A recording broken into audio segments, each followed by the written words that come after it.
The dark, muddy signature of burn scar flooding swelled in Middle Creek yesterday, and this with just a glancing blow from about a half-inch of gradual rain. Just downstream in the small town of Levita, they are preparing for the possibility of much more water. If the floods come off the burn scar, it's going to come, and it's going to come quick. The mayor, Doug Burgosh, has been told to ready his town as the hillside will no longer absorb rainwater. Levita is right at the base of the scar. Everybody's a little nervous, but I think everybody's, also there's an air of confidence. Confidence due to precautions. They have expanded the capacity of the Kucharis River, which sweeps through the town, from 800 CFS to 3,000.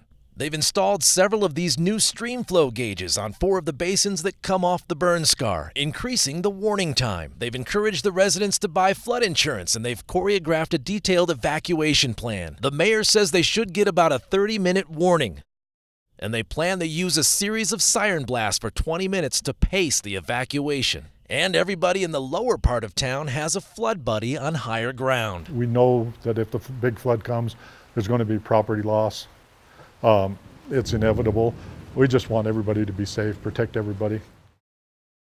There are places like Middle Creek that are in the burn scar. They've been living the double nightmare of fire followed by flooding. Yeah, rocking a hard place. Ed Becker lost 80% of his 50 acres to the fire, though sparing his house. But I got lucky. I was just one of the few that wasn't burnt to the ground out here.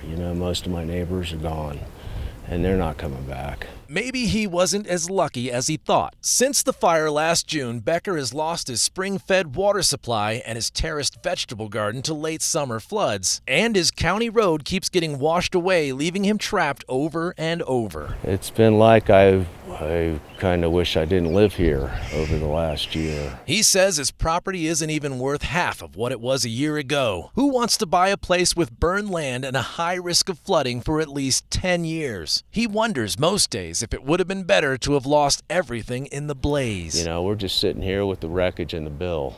I'm pretty discouraged. From Levita, meteorologist Corey Reppenhagen, 9 News.